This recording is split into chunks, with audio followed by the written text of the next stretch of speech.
Welcome back. This is your B.O.P. Houston Rockets basketball show once again for your weekly guys here, our rotating co-hosts. I got Dante with me here today as per usual. I got PG here with me again and a new face, MJ, Commissioner Madison Johnson. What's good, man? What's good? It's about time we got What's you on the happening? show. What's happening? I know I am very late to the party, but happy to put in some input out here. Life has been busy, but we gonna make it work. But yeah, it's happy to be Definitely. on with you guys, man. Yeah, No, absolutely. what's It's good? What's finally good? good to Glad to have have you. you here, bro. Man, glad to be here. Glad to be back. So Yes, sir. let's get this going. Yeah, absolutely. Yeah. Wow. Dante PG, how you guys been? It's cool, man. Just working, a lot of work, a lot of banter, a lot of Rockets losing and showing ass. So you know, The usual. The just usual. the usual. Yeah, just the Same, weekly work. same old shit, different day. You feel me? Yeah, Dead so ass. just the Yeah, weekly work. I'm good as long as I ain't gotta see Dacian Nix play another minute. I'll be really fine. I'll be really fine. Man, Jesus Christ. Yeah, whew. man. Talk about a terrorist. Dead ass. What's up, y'all? Can And you hear me? There Madison we go. Moore with us as our Almost perfect special timing. guest Yep. for the third time Hey, on this pod so Go far. ahead. Madison Moore from Locked On Rockets Monday show decided to hop on with your boys today. Give it up for Madison, man. It's good to have his ass Near on the perfect show Yes, finally. sir. A prominent Appreciate y'all Houston for having Rockets me. voice in the community on Twitter. It's fantastic to have him on. Moore, what's up? What's good? What's good, y'all, man? Thanks for having me on, man. I'm excited to chop it up with y'all boys today. Yes, sir. Yes, sir. man, Let's we get got it. two Madisons on the stream. Yeah, This is this. Look, might as well go play lotto right now. This is a rare occasion out here. I ain't Rare never seen two occasion. Madisons in the same spot. Two black male Madisons. Hey, we making it work. Let's keep going. Hey, it's definitely a first for me. And I've lived 30 years with this name. This you the first other black male Madison I ever Hey, met in my life, man. yeah, hey, yeah. First welcome, my ever. brother. We part of elite fraternity out here. It's a handful of us, and I Literally. mean literally, it's a handful. It's all Right. good to meet you, my man. It's Dead good to ass. meet you Man, too, guys. that's awesome. That's awesome. We love the camaraderie around here. So let's get going. All right. We're going to start off with this week's slate of games, which our first game was against the Thunder. We lost 96 to 133. Man, was that a shit show once again. Jalen Green injured. Our boys looking like garbage. Guys, who wants to break this game down for us? Well, Not it. go Not ahead, Pastor. it. No, I mean, look, I won't break down the whole game. I think that in looking at it, I hope that this isn't like indicative of the future. I will say that as a small comment.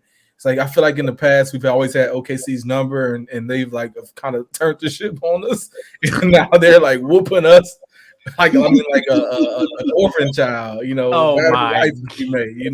So I hope that this is more to come. Even if we do get competitive, that we can find ways to. I mean, we can't be losing to OKC like this, man. These are new lows for me. So yeah, I mean, for me, the biggest issue. Oh, my bad, y'all. But you yeah, for good? me, the biggest issue with that game is the way we started to run our offense in the beginning. Like, I don't know why we're getting away from Alperen Şengün, Good. Jalen Green 2-man game. Like, it is the only competent way we can run offense right now. It is actually something sustainable that we can build off of. And for the life of me, I just don't understand why we go away from it sometimes. Like, that should be the heart of this offense. And that first quarter, I feel like there was a whole lot of Jabari Smith grabbing rebounds and bringing it up, like just a lot of weird stuff. It almost kind of seemed like other guys kind of wanted to initiate and try and they kind of went and it just got away from Shingun, Jalen, the bread and butter, and then in the second quarter, I felt like we started to finally get back into it. While we were down 20, and what do you know? We start scoring. Jalen starts getting hot. We get into a rhythm, and then we got the groin injury, right? But I mean, we can't play any defense at all. It's just, I What don't. is that? I'm sorry. Yeah, What is defense, brother? Yeah, Yeah, what is man. What is defense? that? I'm Really? like, man, dog, and I hate that. I hate that it seems like they don't teach them personnel, right? The overhelping the nail is like killing us every single time. It's such an easy read. We overhelp at the nail, and it really causes a lot of problems for the rest of our defense. It's hard for guys. I feel like this heavy help system is kind of too much for these young guys. They're not able to hedge in the type of ways that they need to, and they don't understand personnel, bro. Like you can't help off the best shooters. You know what I mean? Like you can't help off of superstar players, right? So I mean, but all in all, dog, like Silas, you got to get the effort together with this team, bro. Like like this, at the bare minimum, we should be getting effort, and it's just too far and too between for the team. So that's how I feel about it. Yeah, Yeah, well, first absolutely. of all, I don't feel like they're buying into what Steven Silas is doing and has to say anyway.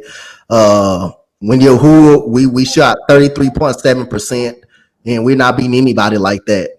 And we can't shoot the ball if we're wide open. We really can't shoot the ball. Teams constantly going to 3-2 zones on us. Our offense immediately stops. And just like Madison Moore said, we can't stop nobody. I mean, I don't believe we can. All five of us can go out there and they wouldn't be able to stop us. They wouldn't be able to keep their overhelp. They can't keep nobody in front of them. You see a lot of backdoor cuts consistently. Even the moments we're deciding to play good defense, you still see guys cutting backdoor. And Josh Giddey, he's not even a great shooter, but he just shoots shots like they're practice shots. He just shoots to just shoot on us because we allow him to do that, and that's just an embarrassing. And Steven Silas, I just don't think the guys are buying in what he is saying. I just think right as of right now, I'm just ready for Steven Silas to move on. He's just shown time and time again he's just not a great coach. That's just it. And I just don't think the players are really buying in. And we have so many turnovers. We turn the ball over a lot.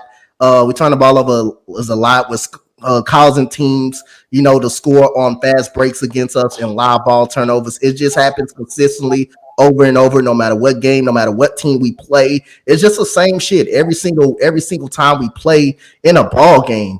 And Jalen Green went down. He did get hot for a spurt in the third quarter. Jabari shot the ball pretty well, but we just don't play any defense. Giving up 133 points, then you give up 140 to the Sacramento Kings. Our defense got to be the worst in the league, and I know for sure we have to have the worst 3-point defense in the league. It's just everybody out there just wide open, comfortable at the three, just waiting on us. And at the end of the day, that's all boils down to it. Turnovers. We shot 66% from the free throw line, which was terrible, 68%, which was terrible.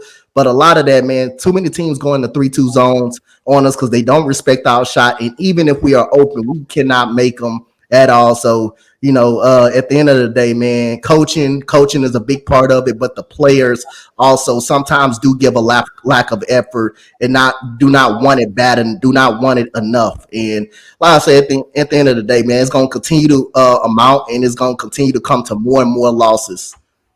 Yeah, no, because basically, from my observation, it seems like every time we play a team, they decide they have their best shooting night against us, and it's like incredibly frustrating.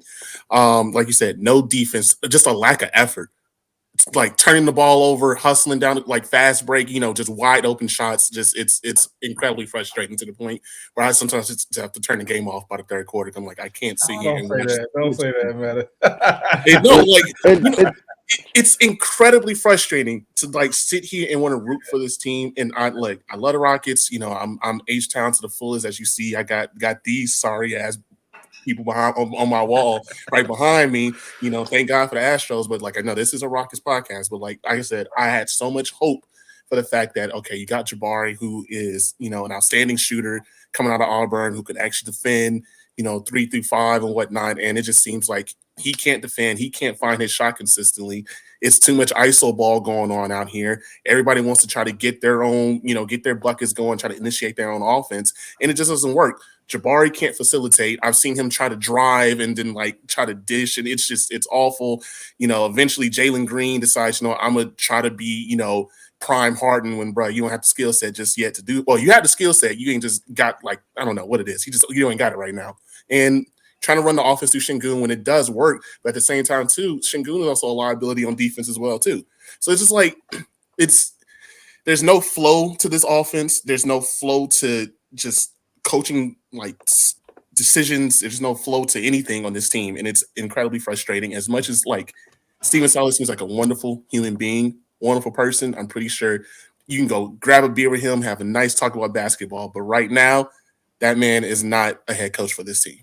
I'm And not sure he drinks beer, but I yeah, feel he probably has a nice cup of tea. a cup of tea. I feel like he's the type of guy. Thank You you. know, and like to earlier, like even to Madison's point about like, you know, like them buying in and stuff like that. Like I don't foresee like, bro, like we've already tried to buy in and like to you know, get them to put more effort in, be more energetic, be more emotional, care more about the game, know where to be on the court type stuff. And like we've seen the slapping the tables, the arguments, and I've said this before many times over. It's like, look, bro, like at some point this up and down season that we really haven't had many highs, very little highs, like that has to be on coaching, and it has to be a perspective that makes you realize that this guy just doesn't have the it factor when it comes to coaching or coaching young players at that. You know, I just don't see there's any way or any shape or form where you could just turn on the, you know what, let's do what coach says and get everything right. Yeah, man, he's spitting facts. Like I just don't see that at any shape or form. And then when he does makes those, you know, those have those outbursts or whatever, they don't really amount to anything, or at least anything that leads to like stacking, you know, any small wins, whether it's like an actual win or if it's actually like, you know, effort on defense, being in the right spot, Shingun hub, knocking down shots. It doesn't correlate anything to that. So I just don't see the point in like keeping him around. Not even that it's just about getting rid of him, but just like for the fact of just like helping the young guys get more out of them. I think you have to do just something different. And if you want more effort from them, you got to get a different voice in there. You know, like I've said many times before, it's the reason why Lucas, you get more when Lucas is coaching. So that's all I'll say on that. Yeah, I don't know if it's just the whole respect factor thing. You know, it's like I use the analogy of like, you know, you're a professor in college trying to teach a bunch of freshmen, and they just do not give a damn of what the hell you're saying, and they basically run the whole classroom. And it's like at the same time, these are the future draft picks that you invested highly into. So of course they're going to have more pull and say. So yeah, if they're not paying attention or like just not giving a damn about what Steven Silas has to say on the court or on practice or whatever, it clearly it translates onto the court. Because I mean, hell, what, we're 13-45. You like. And two, I don't know, at least one or two of those wins is with John Lucas playing coaching, because Steve. 2-0, we 2-0 with John Lucas actually coach a basketball team. Exactly. So it's just like it's frustrating because I had so much hope, and I still do have hope that I don't think it's not a lack of talent. These boys are talented. They're, you know, I'm done using the young excuse, because you've gotten at least a good year or two under your belt. You got, I mean, granted they are still young-ish. But like at this point in time, it's like you have an idea how the NBA goes. Like, bro, come on now. Like the whole young part is like I'm done giving them that reason to like as to why they're so horrible. But like at the same time, it's like you just got to put forth that effort and put forth that work in. I feel like, you know, when you're young, making money, and you're losing, it's like, well, shit, what else do I really got to play for? Right now, I'm just hooping until the end of the off season, and I'm gonna go collect my check and keep it pushing. And that's what I feel like it's at right now. I mean, if I was in the same boat, being 19, 20 years old, making millions of dollars, and all I got to do is just go hoop and go travel and do whatever, you know what? I do the same thing too. My team, 13 and 45, I ain't playing for nothing. I understand. But at the same time too, it's like, bro, you're a professional athlete. This is what you signed up for. This is what your dreams were growing up to try to be in the NBA. Like, some shit got to click in here. Like, at this point in time. So whoever that right voice is to come into this organization to go ahead and change that culture around, because that culture is shot. That shit is awful. It's and it was, this is pre-Silas as well too. It was already some. That's what I was like. That's what I tell everybody all the time. And we can get back to the game, but like I tell people all the time, like I have very hard times looking back and saying that we had a culture here. Like I don't know. Like I can say that we definitely won at times, which I can be grateful for the times that we have succeeded. But like I don't think that, and I get in arguments with Roosh about this all the time. It's like I like, bro, I don't see the culture. Like this like I give people an example, like just because people are older than me. I think Madison, you're 30, Commish, I don't know how old you are. How old are you, Commish? 28. So yeah, most people are older than me, right? So I'm born in 96. I haven't won a championship since like predate me, you know what I'm saying? So just keep that in mind. So when I talk about culture, like I say this many times, it's like I don't see what y'all see as far as like the most winningest franchise, or we have won the most consecutively. Like I don't get it. I just it don't make sense to me. Like from what I see versus the stats, I just like I don't know, like I don't know. It's the kind of like the thing we make jokes about stat sexual. Is like, what are the wins? We don't have championships. We don't have players that want to be here. Every time I look up, LeBron was avoiding us. Chris Bosh was avoiding us. Paul Gasol was avoiding us. Jimmy Butler ended up going elsewhere. It's like no one actually wanted to be here. You know what I mean? So like I didn't really kind of like get it. So Well, yeah. I say so. It's two different things. I think what the Rockets, what the Harden Rockets had was identity. Right. Everybody knew their roles. You know what I mean? It was a very explicit identity, and culture kind of lends itself to those certain type of things. But your culture is only going to be as good as your best player. Is So your finger on the mic? Is your finger covering the mic? might be, yeah, it might. Sorry, is it better now? A little bit, but it's got like a little clicking noise when you speak. Yeah, a little staticky. But Little no, you're right. Not sure how I can fix that. We got you're rock good. You're with good. it. Come on. There's no Yeah. later, man. So for me though, what we've had at least with the Harden era has been an identity. You know, 3-pointers, rim shots. Right. We build a system around what Harden does, and honestly, I thought we could win. The closest thing to culture we had is when Chris Paul came there because he brought a leadership aspect and a type of hard nosed Like a foundation to with that, that right? team. Yeah. Right. And we had real professionals around Harden. You know what I mean? And sometimes if you can catch lightning in a bottle in that way, you know, Harden in his MVP year with Chris Paul basically being great.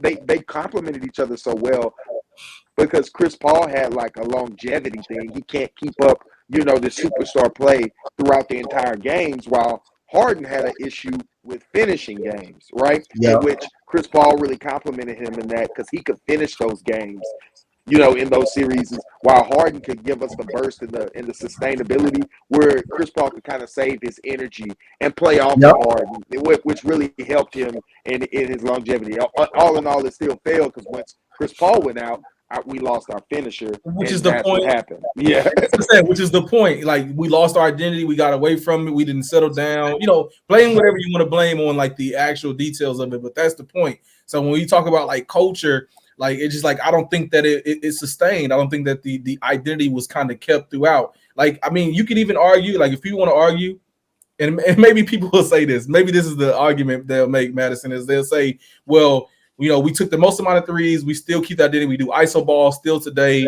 We still chuck up shots, not as much as the second half of this year as we normally do. So they'd be like, oh, that's our culture. You know, analytics basketball, get up shots, play ISO ball, get to the rim, right? So like that's our culture, right? But then if that's our culture, then we must sit back and admit that that's a bad culture to have if we're not being progressive or transcending in that march, if that makes sense. So that's just one part of it. We don't got to go all in culture. I just want to let y'all know, like losing games like this just like only hurts this notion that like, oh man, Rockets got culture, man. We know where we going next, blah blah blah. Raphael Stone ruined it. Like, no, to Commissioner's point, it's been ruined before him. And this issue didn't just pop up this year. Players not liking the Houston Rockets didn't just show up the year that Raphael Stone got here, you know. So anyway, go ahead, Chris. Yeah, no, I mean, I before we get back to the game, I absolutely agree, you know, with what you're saying there, Pastor. I mean, what was the culture? And even when we had an identity, you know, there's a difference between culture and identity itself, and I think people get that mixed up quite often. But you're absolutely right. I like your point there. But let's reel back after that nice little rant we get to have every once in a while on the pod. It's good. But yeah. So yeah, that Thunder game. I mean, we shot absolutely horrible from the field. We shot 34%, which was absolutely horrid. 27% from three, and then like you said, 69% nice from the free throw line. That's just garbage. You know, 1 for 9 for KJ, 4 for 12 from Alperen Şengün, and then you know Ty 3 for 11. Ty made 2 for 6 from threes. The person that led the game in assists was Frank the Tank off the bench in 14 minutes. I don't know how you guys feel about that, but I don't think that's sad. Hey, yeah, man. Hey, just continuing the notion is like, so like you don't have to run Shin Hub as a scoring option, but if you ran Shin Hub as an assist option or a playmaking option, like that was more or less what I think a few of you guys were saying earlier. It's like when you have a guy, I think at one point, even at times, like Jalen would be like the leading assist person, playmaker, and it would be like at 4 assists and it would just stop there, right? So like across the board, you know, for you go to any game this year, whenever Shin Hub isn't ran, you notice that like, bro, there's a clear drop off in the way that we just don't get the ball moving. We just don't get the second, third, fourth pass, and like that's why. So that's one reason that when we talk about all the things that like people like, Johnson, you blundered that earlier. Like, oh, Shingun's not good on defense, man. Listen, bro, if that's what you worried about, that should be second to tertiary to like the issues that we have when it comes to passing the ball. I would say Shingun's terrible defense, which is like a facade, if I may, over like not having a chance to like get the ball moving, get people in the right spots and so. But hey. Yeah, absolutely. We did fantastic with our fouls with 33. Awesome, love it. And we had 17 turnovers. We scored 33 fouls. That's all. We had 33 fouls. I know, bro. I know. We have more fouls than we had assists. I just want to say. Yeah. Trevor Hudgens, 1 for 8 from the field, and Darius Days 2 for 7. I mean, we can't win when we ain't shooting in general. Man, Trevor Hudgens went 1 for 8. 1 for 8, man. Yeah. I'm feeling me out there. 1 for 7 from 3. Yeah, it was garbage time, bro. Garbage time. It was garbage time. God damn, man, you gotta make some of your shots, and ain't no one guarding you, man. But yeah, I mean, that was just a kerfuffle. I mean, obviously, I expected to lose. Not like this. But I mean, 133 points, man. That's just absolutely horrible. But we can move on now to All-Star Weekend. I know you guys are waiting to get talking to this. Oh boy, Jabari was the best worst rookie. A lot of people was ranking. I heard so many people was so like. They was like so scared and timid. Like, man, please don't mess this up. Please. I was like, Jesus, relax, man. It's like I know we scarred. I know we always say the term, it'll get better. But man, come on, man. These are young guys. All the rookies, All-Star Weekend looked horrible in my opinion. But it did. Especially that skills challenge. Oh my God, we stunk it up. I don't know how many minutes it took them to make just one shot. They all were struggling. Jabari Smith, just like he actually do in the game, struggled to shoot the basketball. Most of them be wide open. He struggled mightily for the intercept. His one specialty, and he can't do his one specialty, bro. And you were advertised as not a shooter. No, that skills challenge, the skills challenge, like jump shooting exercise, like I really thought they was about to come away with 0 points in that challenge. I was like, what is happening, bro? And it's like, all right, Jabari, like I understand in game, you may be tired, the speed of the game is coming up, but come on, dog, ain't no pressure, ain't no real pressure. Ain't no pressure. Yep. You know what I'm saying? This, like, bro, you got to knock them down, bro. Especially the corner threes. I just like, come on, man. I mean, at least he consistent with how he was been playing this year. But man, we down bad. Like honestly, after watching the game too, it's just like, damn, we really down bad right now. Rockets fans, we just gotta hold on, man. They young guys, dog. Jabari's gonna be an elite shooter. We just gotta wait for it, bro. Remember, Klay Thompson 2.0. Man, yeah, that was rough. I won't even lie. Yeah, I won't even lie, man. Watching that, I actually almost turned off my TV when I saw how badly we were doing. I wanted to change the channel. And, like, man, I've watched every single game this year, and that was – man, that was horrible, these are wide open shots you're missing, too. It's not like someone coming up guarding you on the skill. It's a skill challenge. It's wide open. I can understand being a little nervous. Okay, you in a wide area. It's the big All-Star game. You've been waiting to get here your whole life. You get there.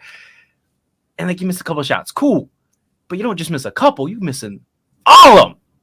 Yo, like I mean, look, y'all can't keep ranking on my guy, man. He's his rookie year, I know, so I'm not gonna let y'all do this, but I'm gonna tell y'all something because if we're gonna take some attention away from my guy Jabari, which he was like Madison said, he was consistent with who he was. Yep. Tyrese Halliburton put up a great show and then blundered the second half of that shot. So if anybody had a worse shot than Jabari. Okay, All-Star Weekend. I think Tyrese Halliburton. I'm gonna tell you. Who was working? Halliburton or Julius Randle? Oh man, that's good. Bro, this kid was crying in the stands during his 3-point shot. Did y'all see that? No, I didn't see that. No. Yeah, Julius no, it was Randle's kid actually was yeah. crying when he saw That's his papa crazy. putting up those bricks. Oh my That's goodness. crazy. But like that goes to show you, like there's obviously there's something that's clearly wrong. I don't even know. Like I can't find any blame to place. Like I can make up theories or whatever if y'all want, but like it's like there's something clearly wrong with the way that we're handling the transition from like any league to the NBA when it comes to taking 3-point shots. Like even Şengün was a better floor shooter before coming to the NBA. I don't know. I think we made a ball change 3 years ago. I wonder, years you know, 2 years ago. Yeah, 2 years ago. Well, it's probably 3 now than this season. But the point is, like, it's been a while. I don't know if that ball is that much different. But bro, I think it's the length. Huh? I think it's the length of the three. It could just be the length, yeah. But like, but it's muscle memory and it's a longer shot. That's what I really think it is. But you don't think that. So let's give you an example, right? Because I think we've had this conversation before outside of this space. I've explained to people like what a set shot is. You know, obviously everyone here knows what a set shot looks like. It's a practice shot. It's more arm motion, like jumping. It's really easy to take versus a jumper or whatever, right? A lot of times you take jumpers under like stress. You know what I mean? You take them, you know, obviously whenever you're like rolling, moving, you know, you're trying to like angle and aim and shoot, right? But for a set shot, it's usually like a practice shot because you're just trying to get that off a screen, get it up and quick out of your hands and keep it moving. It's really simple and it's really mechanical. One, I think that our young guys these days, so I would say 25 and under, and that even includes Jason Tatum at times, which hence why he always has those inconsistent moments, are less fundamental than the guys 20 years ago. That's what I'm gonna just make that claim. That's not something I can prove by fact. That's only me looking at it via eye test. Okay, that's one. And then two, you can say that it's length or whatever, but you should be able to understand where you are on the court for whenever you're taking a certain type of shot. So there's times where I've gotten on Jalen Green where I was like, look, bro, you don't have to jump 30 feet in the air just to take that jumper because you're coming off a screen. Whenever I watch people, like I give this example all the time, Stephen Curry comes off the screen. His main goal is to get the ball out of his hands up and fast, not to get a shot over somebody. It's up and fast. And I think that a lot of guys need to take the time to understand certain plays calls for certain type of shot that make it easier and make the motion more mechanical. So it's about repetition. It's about the stats behind the way that you shoot the ball. So in my opinion, I think it's more about them understanding fundamentals and technicalities of the game, not so much like, man, the psychology of the game. Because then when you blame it on psychology, there's no solution to that. It's only like well, let's just get you a shooting coach and hope you get better. You know, like that's the issue. So let me ask you about that, because I do agree that there's a lot of fundamentals being missed in the development. But what I'll say about Jabari is that dude did not miss any fundamentals in his jump shot. His father, you know, built that thing from scratch, step by step, brick by brick, right. and that's why I think it is a muscle memory thing, right? You go your whole life shooting from one distance, right, and you've honed your muscle memory, you know, all the way for that distance, right? And then now you're taking 3-4 steps back and shooting it consistently from a deeper distance. And I just think, you know, sometimes it takes time to get your muscle memory down. Get stronger, you know what I mean? Yeah, exactly. Get stronger. Right. And I think Nathan Falk came out with something not too long ago saying that he was shooting 37% from corners, which is the shortest 3-point. The shortest one, yeah. And that's right. And so that's why I really just think it's muscle memory. Yeah. Now, to your point, and someone talked about that earlier when it comes to coaching. Like, we don't even have. When it comes to even like not running plays, I read it on Twitter. It's like you don't even get him in the spots where he's most successful, or he's statistically most successful at. Right. So like that's to that point. So anyway, yeah, I think it could be a psychological point. I wasn't like trying to like war with that off, obviously, but I'm just saying like there's obviously a multi-factor to it. I mean, bro. I can make a joke out of it too. Like, I mean, he's related to like one of the biggest busts ever. So if you want to use that one, you can. But it's not just him, which is I'm not. It's a joke. I'm just making a joke. But like, it's not just him though. Obviously, like Paulo struggles as well. But that was his draft profile coming out that he wasn't supposed to shoot threes the way he shoots. Right. If you look around the league, I feel like the people who are just naturally scorers, they're just gifted mentally about the way they go about scoring the ball, right? a lot of young guys I feel like statistically are lower than the average. I really want to like get more stats to back that up. But like if I look across the league, I don't feel like there's no like sharp shooter rookies from like the last 3-4 years. I mean, I could be wrong. Keegan Murray right now doesn't seem to have no problem shooting that damn. Yeah, ball. Keegan, I give you that one. Though. Yeah, because Yeah, even but he got. remember, Yeah, he ain't got. Yeah, that's true. That's true. Corey Kispert is always one I point out to guys. Is like he was seen to be the best 3-point shooting prospect ever. You know what I mean? And he came out and shot 30% his rookie year. You know what I mean? Right. So this is a common thing. And then sometimes guys just, like Keegan can do it. But I think the guys who come out and shooting immediately 36, 37% from three year one, I think that's more rare than, you know what I mean? It's just disappointing because of it's just disappointing the level of prospect he is as a 3-point shooter and barely cracking 30% on the season. Because Kisper's still putting up bricks out here. I live out here in DC. I'm still ducking my head every time I go by Capitol. Oh, Jesus Lord, have mercy. I'll say the last thing on that is just that the only reason it bothers me the most is because I hear people already ready to move on from the young guy after just a 1 year of like this particular shooting. So that's where I just have to like pump the brakes on. So we can rank on them all we want, but that's still our guys. You know what I mean? I think that some time is like we're gonna be more critical because we actually like care about his trajectory and his career. At least 60% of us, right? Some of these fans I have to watch out. Yeah, the people talking about trades, like it's no way in doubt after the draft. I thought Jabari was gonna be better than Pablo. Pablo just a God-gifted talent, bro. He just that guy. He was like that in Duke. He had the in factor already in Duke. He wanted the ball in clutch situations. Right. And also he can do more than Jabari. He can put the ball on the floor. He can create his own jump shot, which is Jabari can't do. He only can create his own jump shot because he's 6'10". And Jabari don't play like he's actually 6'10". Sometimes when he gets the ball in against little guys, posting them up, he just come into a brain fart to me. He don't know how to use his size over those little guys like that. And that's one thing I would like to see Jabari a little bit use his size more better. And he's got it. I'm not expecting him to dribble the ball a lot and create his own shot because he can't do that. That's something he never does. He doesn't finish great. Pablo can do all of those things. He finishes great over the rim. He creates his own shot. He makes tough shots. And, one thing I expected Jabari do better coming into this year was disappointed was to shoot the ball better. On Auburn, he shot the ball down at 44%. He couldn't miss at Auburn. Now, it's a Karam thing over and over. He shoots barely, like Madison said, 30%, and that's frustrating right there. But I knew Pablo, he was the better player throughout the whole time of the draft. Absolutely.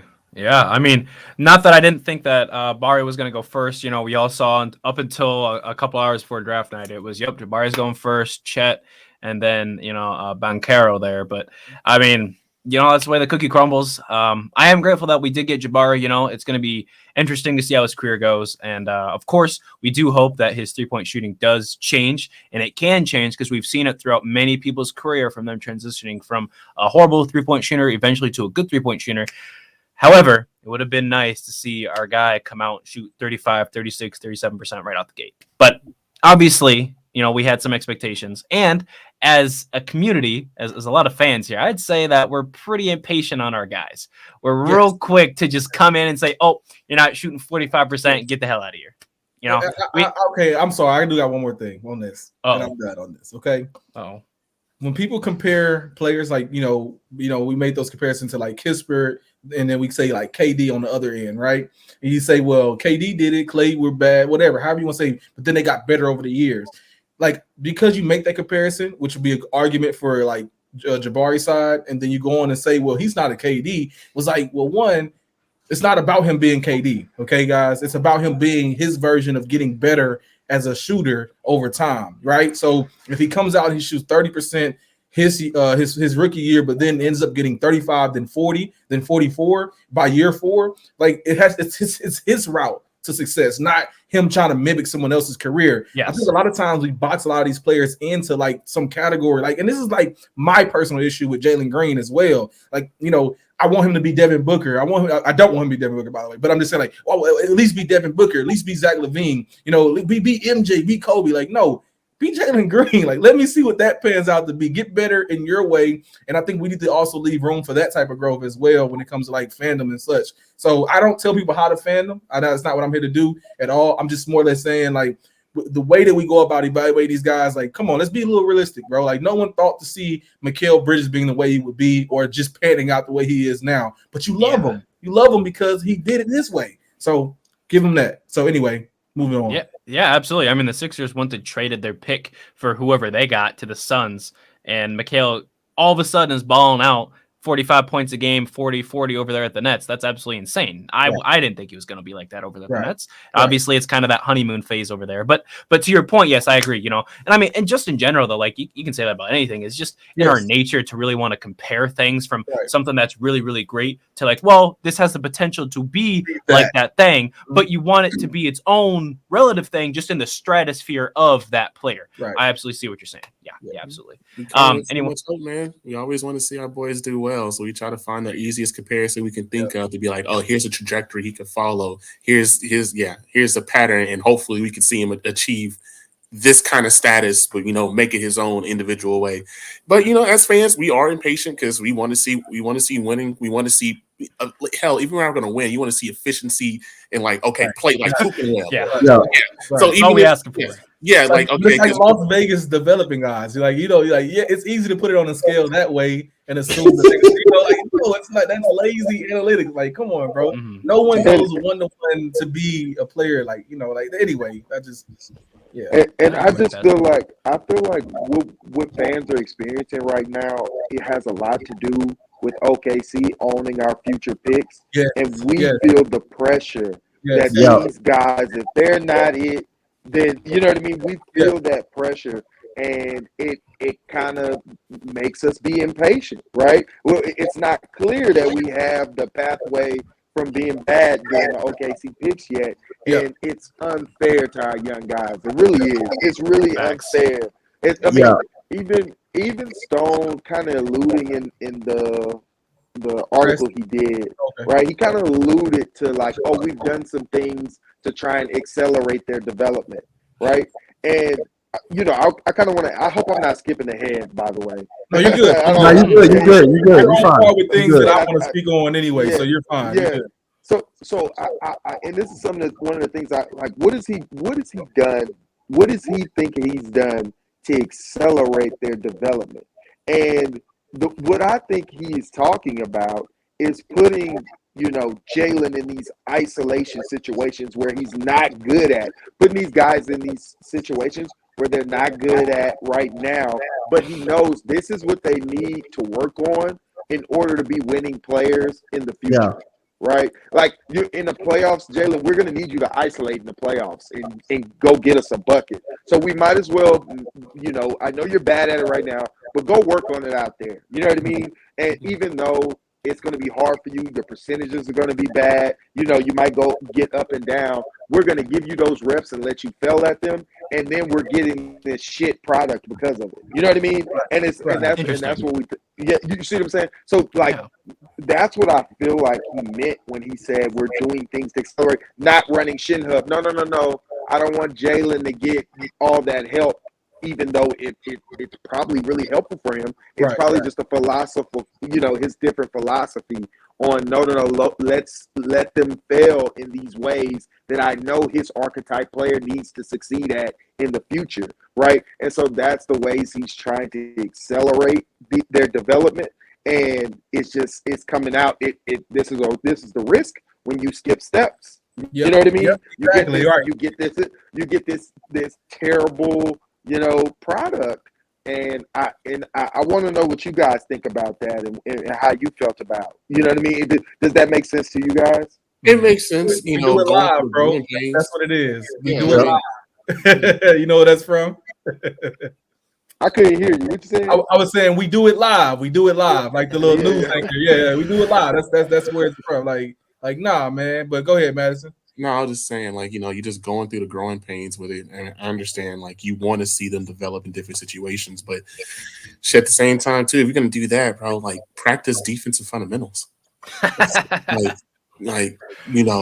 Yeah, you have the potential of being a great scorer, but being a great scorer can only get you so far. As we've seen in the past history of this whole entire team, we've had a phenomenal scorer, a monumental, like all-time great scorer, and just like yeah, you had other people who can help supplant the defensive liabilities. And don't get me wrong, Harden still had like some good defensive moments. He wasn't just like some all world first team all defense, but he had his moments where like he could stand up in the post and get deflections and steal stuff like that. But at the same time too, when your entire team can't, stop a group of Girl Scouts from scoring, then then you know, it's it's good and all to like practice and get these growing pains out the way. Yeah, it is good for him to learn about being an ISO scorer, but like at the same time too, like bruh, basic fundamentals of stinking with your man, fast break, Yep.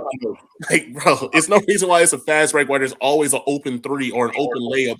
It's a 2-on-1, 3-on-1 situation, or hell, even when we have a 3-on-1 fast break and they turn the ball over or take the most like idiotic shot ever, and Yep.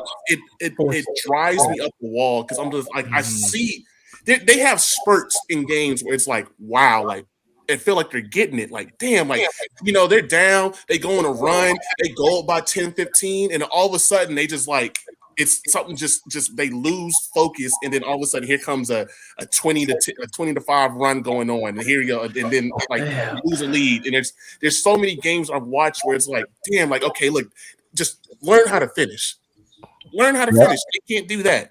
Okay, if your shot's not falling, step up on defense, bro. Like put forth that effort. Like just it's I little mean, basic shit. Like It's infuriating. Yeah. yeah, how many and how many times? Go ahead, keep going. I'm saying no, I'm not the most basketball savant part person. Don't get me wrong, like from the X's and O's aspect, but just as a normal person, as a normal fan who sit there and watch a lot of basketball, like you can just tell when like this shit don't seem right. Like, come on now, like it's just I don't know. It's just frustrating because I actually care. I care about this team. I want to see them do well. The inner fan in me wants to see them do well because I've gone through, as we all have gone through the heartbreaks Yep. of the Harden years, and even before, like it's just when we couldn't keep a healthy T Mac and Yao on the court at the same damn time. It's just look, we've been through so much trials and tribulations with this damn team to want to see them finally get somewhere where you actually have draft capital to develop players. The development is not going any sense of direction that seems to make any logical sense. Besides, just like, oh, you just accumulated a bunch of picks, you got the talent, like make it work. Like you got a Yep. couple Lambos, and I don't know what you're doing, bro. Like you got them just I like don't. I don't think that like just to first Madison to more to your point. It's like I don't know if it's so much of like doing it the wrong way. Like I think you can like assume that, but like the accelerated part of it, I think I can assume is probably more or less that they put them as like the leaders of the team when they should not have been that, right? I think the accelerated point is maybe like the fact that they're giving these guys roles that they shouldn't have yet. To like John Wall's point, that you know what I mean. So I think that's where it is. I don't think they did any like reverse development on purpose. Like I think that like if you're the star of a team, then you are assumed to get the isolated buckets anyway. You know what I mean? So I think that just goes hand in hand. So that's like I think it's more of like a byproduct. But I mean, if I was gonna like to like identify or delineate some like points where like I think that they have mismanaged the acceleration, is like if you realize that your guys, man, I think Madison, you may have been the one to tweet about this too. If you realize that some of you guys aren't shooting well or don't know how to shoot, don't assume that they'll just fix it. Like help them fix it. Hire a shooting coach, right? So but I feel like our team, like what makes us like so cheap or so I guess like aware that hey, we should bring in the personnel, the staff.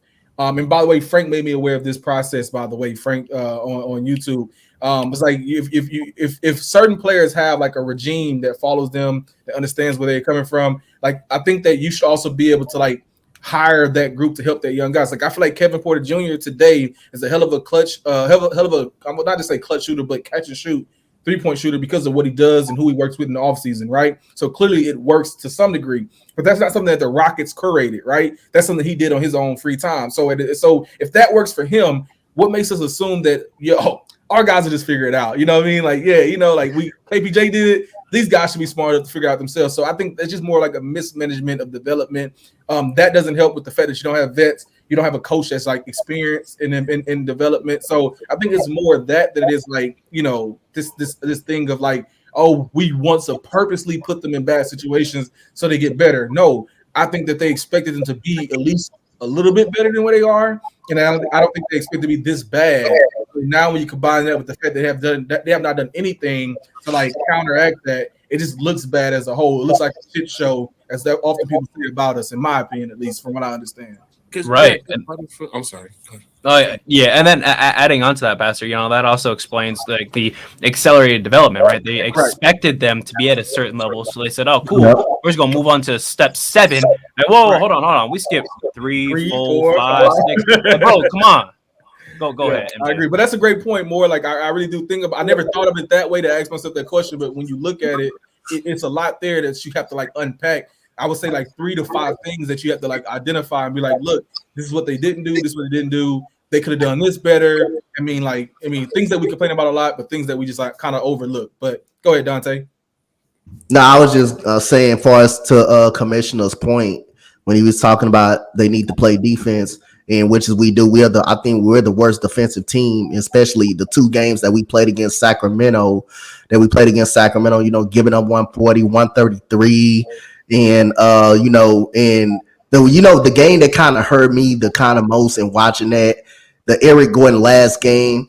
I know that was a bad call, but at the same time, you cannot have 9 turnovers in the fourth quarter. You cannot do that in bad situations. We turned the ball over in a bad situation. Jalen Green turned the ball over twice in the fourth quarter. Yep. You had KJ Martin. You had Sengun passing the ball on the inbound where you should have threw it up to KJ Martin. He's basically a jumper. You got to throw it up and he'll go get it.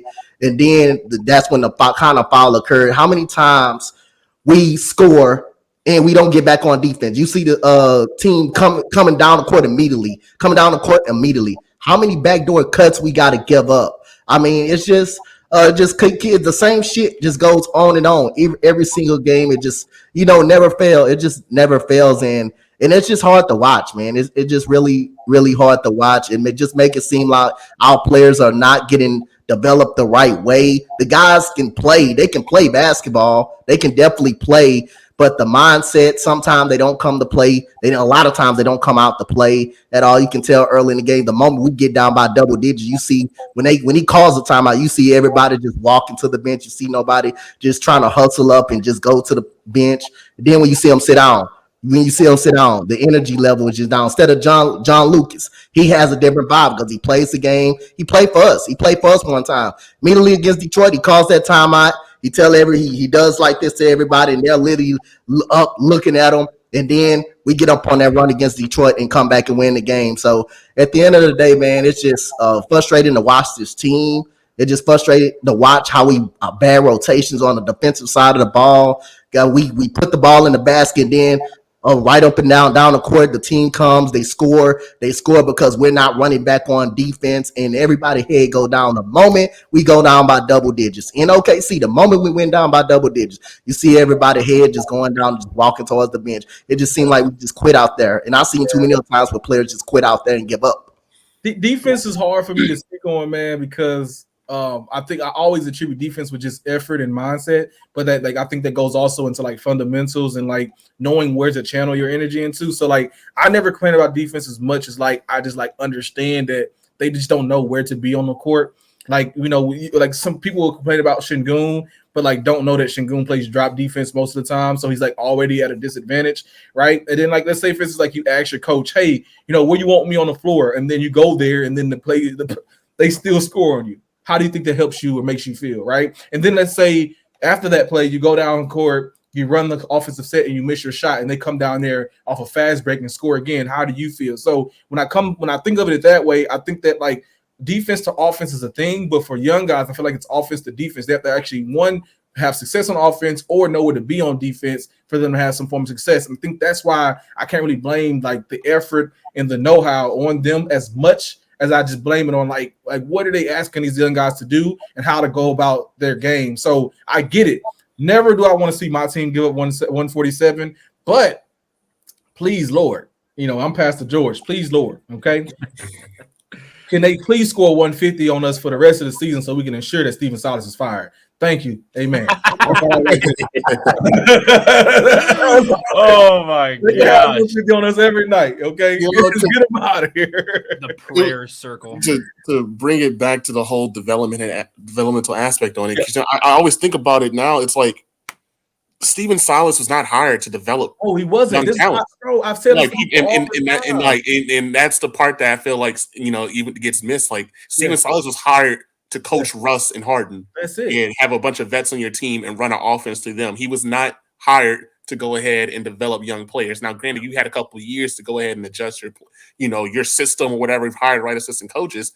But at the end of the day, your base system of what you run and what you know was, you're used to having vets run this and not a bunch of young kids doing this. And so it's more just like square peg, round hole at this point the entire time. And the fit is not there as much as, I would have hoped to have, it blossom into, not even, I'm not saying to make the playoffs. It was like, more than just 13 wins, bro. It's just be proud of something, right? Again, literally, I want something to be proud of with this team. If we're gonna be 13 and 45, I better be the most competitive fucking 13 and 45 ass team, and not Right. be getting blown out. Like we didn't light no fuse. We didn't stay hard, play hard. Like where's the like? Come on, like bro. Like, why are we getting the hardest 13? Sorry, I don't know how many losses we have. Jesus Christ, but 45 losses. Say it again.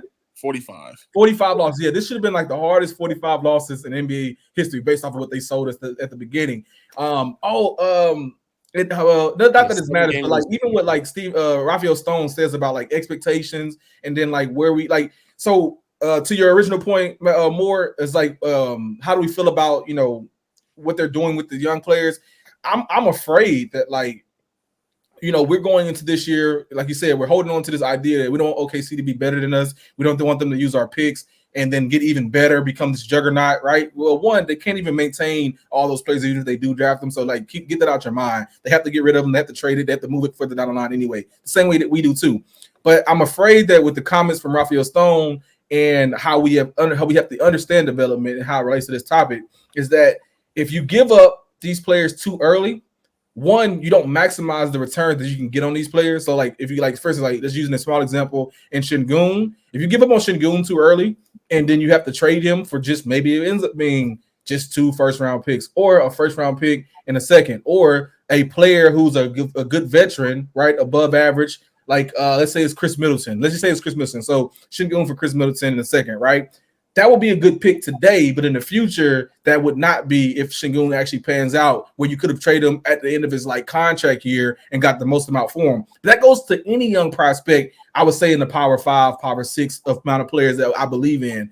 If you're going to accelerate anything, Raphael, not just their development, and then even saying want to be more aggressive in the future, I can't really get behind that because that like insinuates that one, we're going to get hard in here. 2, we're going to bring in a bunch of vets and we're going to consolidate players next year rather than continue this development process, get new coaches, get some coaching, some shooting coaches in here, gets the actual personnel that's in here that creates the environment rather than like I know you're big on this more than I think about it. It's like we haven't even been able to analyze our players properly to make sure that we get rid of the right ones and keep the right ones, right? So like that's where I stand. When you want to argue being more aggressive and you want to talk about accelerating development, you haven't even curated this type of this meal, So anyway, go ahead. Yeah, at least we can take solace in, at least we're not complete last in opponents' average per game out here. So, we may be bad on defense, but there's a lot worse. So yeah, facts, exactly. See, and one thing I gotta keep reminding myself also, still first and second year for these guys, bro. Have we even given them the time to develop in the way, you know what I mean? Like, we feel like they're failing at development. And what if this is just, the natural way development goes? Like, sometimes guys have to fail before they understand what are the things that I have to lock in the off season. Because I could just take Jalen Green as an example. After finishing the last 20 games last year, he probably thought shit was sweet. You know what I'm saying? He did. He really did. You know what I'm saying? I got this down, man. I just need to polish a couple of the areas. You know what I mean? Yeah. And then you get to this year, and entire teams' game plans are to stop you. They have film on what you do best. You know what I mean?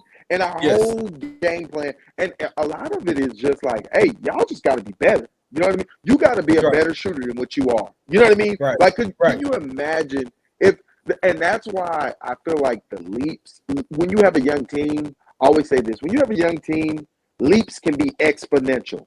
You know what I mean? You have the ability to climb how good you are so quick when guys take leaps. We could just have guys take leaps at 3-point shooting.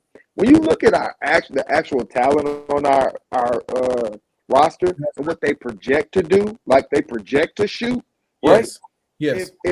If KJ came back shooting 37% from three, if Jabari Smith came back shooting 38% from three, if Jalen Green came back shooting 37% from three, you know how much if those three players just shot, really good averages at the same rates that they shoot jump shots, how much better our team would be. And it would just be about locking in the Yes. offseason and getting your routine down, getting your muscle memory down, and getting another year of experience under your belt. And we see players do this every year. We see young players Year to make year. this type of leap every year. You know what I mean? And that's why it's sad what we're going through right now, because I just feel like that the pressure of those OKC picks are bearing down on us. Yes, And bro. we ain't got the answer yet. You know what I mean? We ain't answered the There's question 2 yet. 2 points on that. Like, one, if you look at this year and if you actually watch the games, which I know everyone here pretty much has watched all these games, you understand that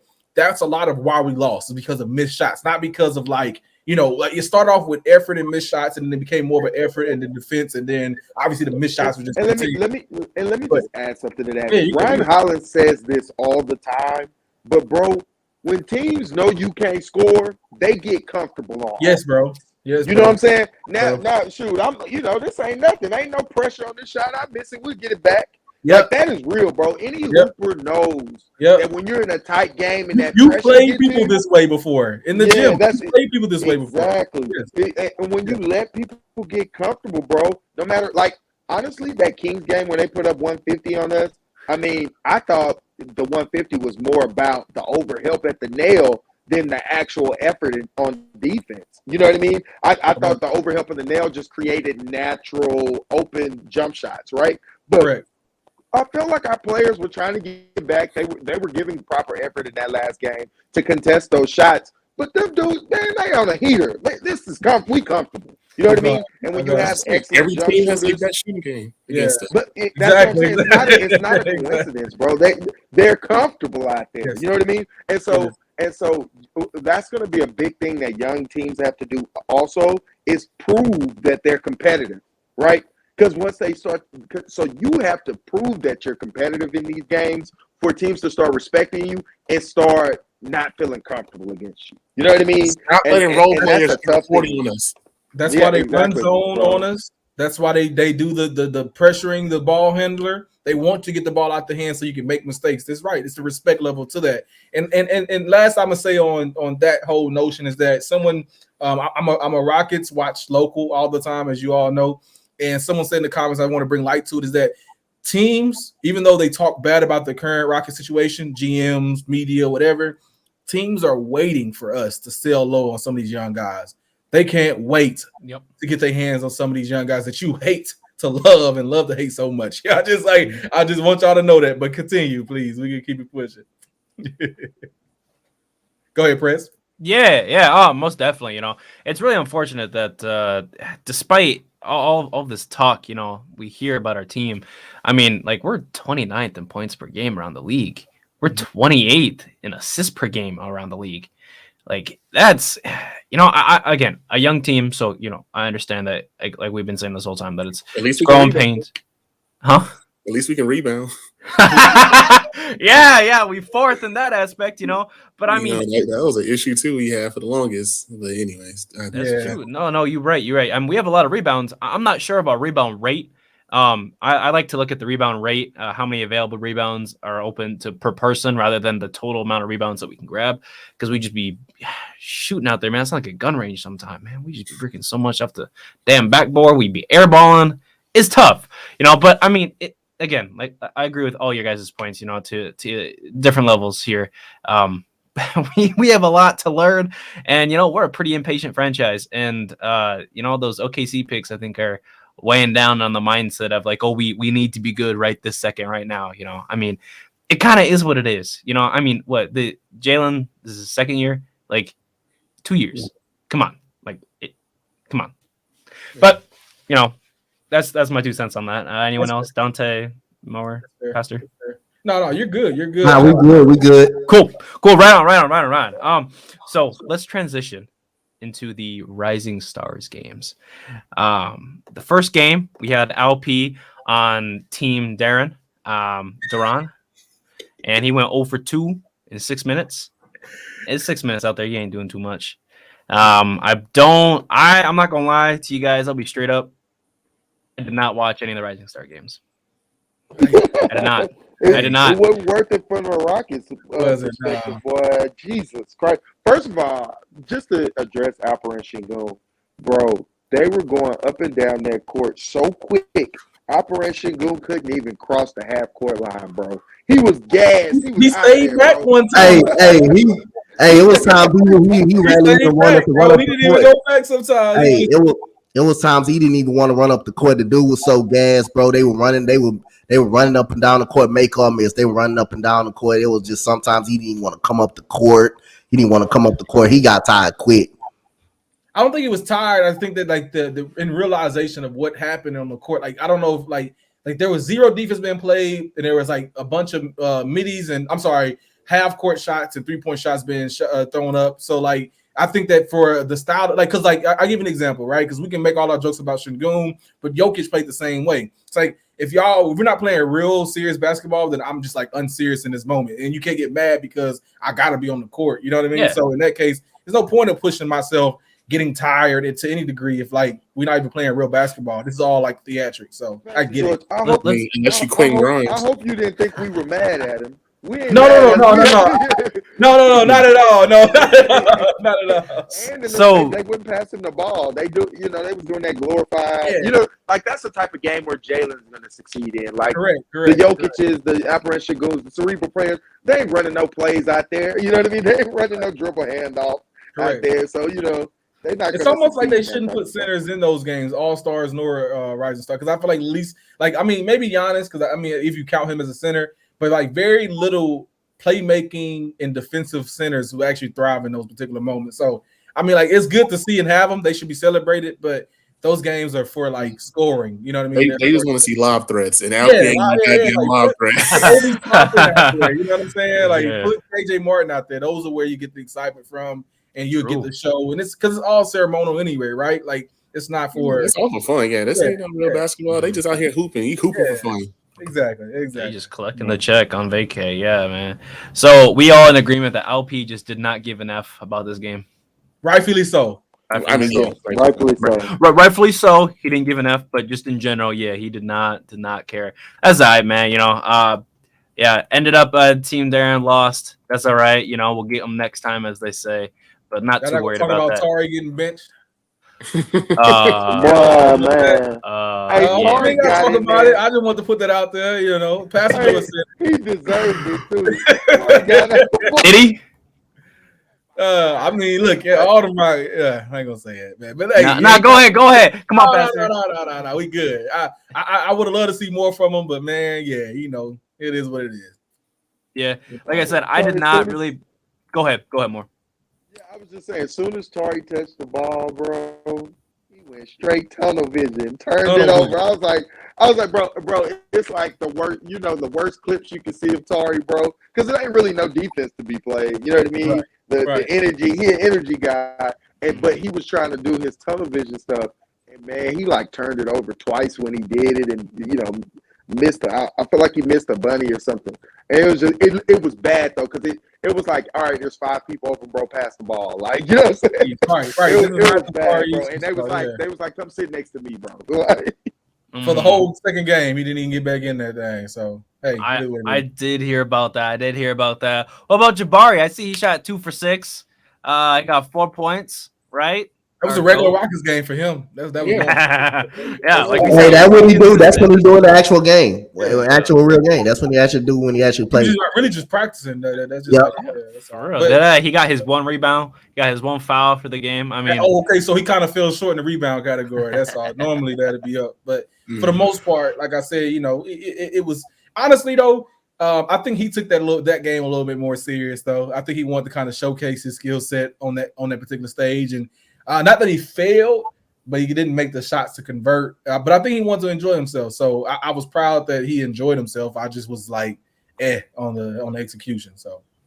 Yeah, definitely. I mean, again, it was all fun and games. We know these guys really, they're just kind of like, oh, cool, I'm going to play with this guy. Let's go ahead and go do it. Let's go come out here, go run, get some free cardio in. But yeah, I mean, at the end of the day, again, these games don't matter. It was fun. Again, I didn't watch it. I saw some of the highlights, House of Highlights, and YouTube and Twitter. It looked interesting. But yeah, I mean, Jose Alvarado went crazy.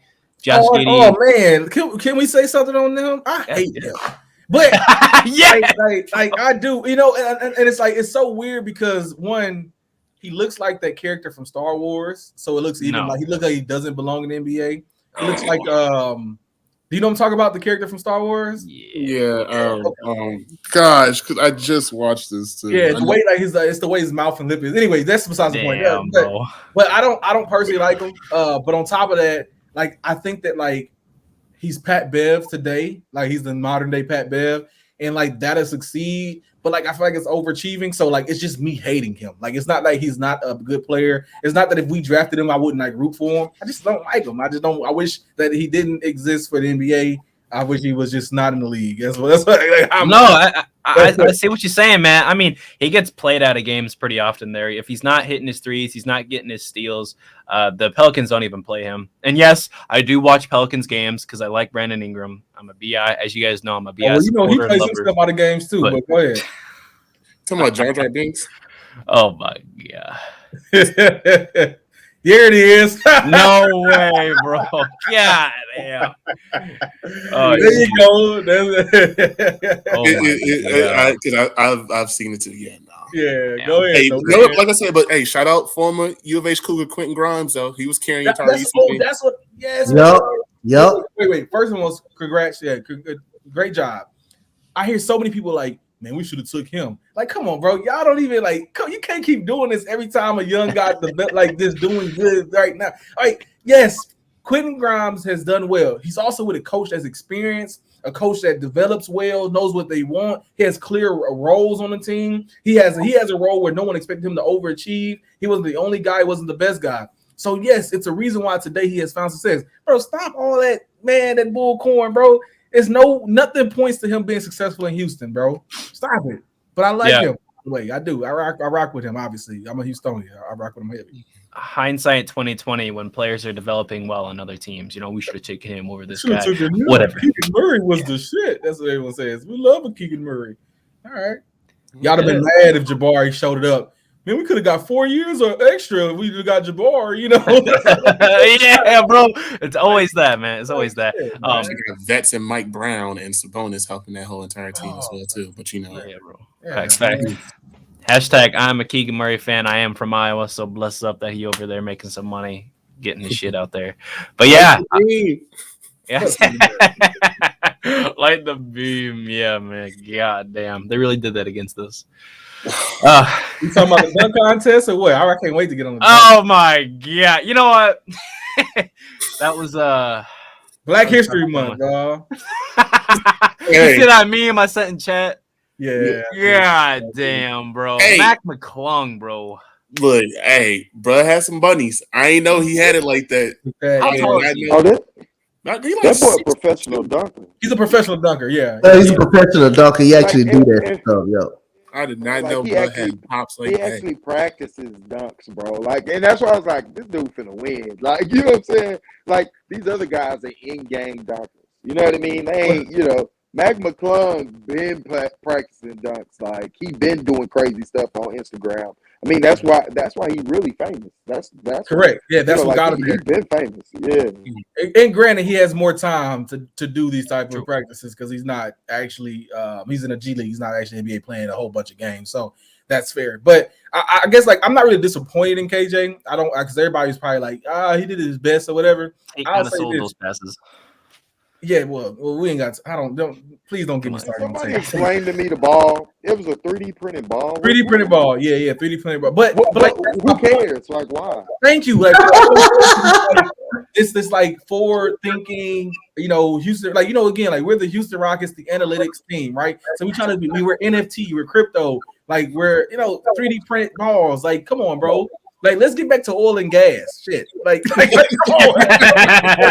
For real, bro. For real. So in the case of Burrow, like even if you did dunk a 3D printed ball, bro, you should have did some crazy stuff. No one who watches the dunk contest understands the level of difficulty that what KJ dunks were, right? Like, granted, no one can jump, go underneath the rim, head nearly touch the rim, and dunk the ball the way that he did, right?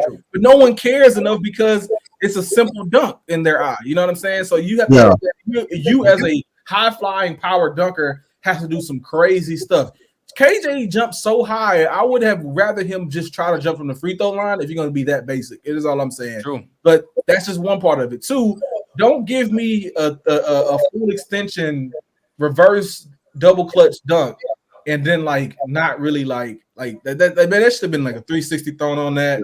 I don't, you know what, Pastor? I don't think that dunk was his first choice though. You can tell the way KJ Kenyon One Jr. Threw the ball up in the air. That double pump dunk, that toss up double pump dunk. I don't think that was his first choice. I think that first opportunity he was going to do something more with it was something else, and I think he changed it at the last minute. But the first one that he did coming up under the rim, if he'd have made that the first time, I believe he would have got a good. Everyone says that. I don't know, bro. Like, bro, it was basic in the way of the eye, not the actuality. You know what I'm saying? Like the actuality of it. It's not doable. Not many people can do what he did, especially at his height and then the vertical on that. I get it. It's hard for me. I think it would have been like a 49. You know what I mean? Like a 48. You know that's what I'm saying. It would have been a 49 if you made it. Higher. But like that's only 3 points higher than what he got. I think got like a 46 on it. So it's like, right. But the second dunk, I just think that not to be super critical because like right now to anyone it's gonna sound like I'm just being hypercritical of this guy. I love KJ. I'm just saying that. But I love KJ though. Like I don't know if you guys know this. I like KJ a lot. But I would have rather him do something like that. That's hard to do. You know what I mean? Something that because even if what Sims did, the two arms in the rim, KJ should be able to do those dunks, and it would look better for him to do it than Sims, right? Because Sims is taller, bigger, and a power. I mean, I don't know. It's just I think we could have done a lot better. We kind of lost the last two All-Star weekends, and it's been horrible. Hey, at least he didn't hang an NFT from his neck and try to dunk with it. He damn near did with the 3D ball. He did. Similar, but it's different. That's what matters. That's what matters. Shout out Trey Murphy. I did not know you could dunk like that at all. Like I said, I watched. He been doing that all season. I watch Pelicans hoops, but I don't watch Pelicans hoops. You know what I mean? It seems like you highlights. Yeah, I do. But no. Man, Trey Murphy, man, he did surprise me like that. Jericho Sims, that was kind of weak sauce on his end with those dunks. The first one was cool. I give him the first one. Yeah, bro, how you gonna do the same dunk twice though? Like, come on, bro. Yeah, facts. It's time to step up, bro. Yeah. And he had trouble trying to open that Hallmark card. Well, no. His goal was to grab it, dunk it, and put his arm in the rim and read it. But he missed the grab. Yup, he did. He was about to grab. Yup. He was going. His first objective was to grab it first. Doing this, and that's why he lost points because he used the net to put his hand in the rim. So it's even worse. But yeah, like I said, if KJ would have did it, he'd have had enough hair time to think about it, open it, read it, and then put his arm in the rim because he can jump higher and he's smaller, and it would have been easier. But hey, true. No, I agree. Absolutely agree.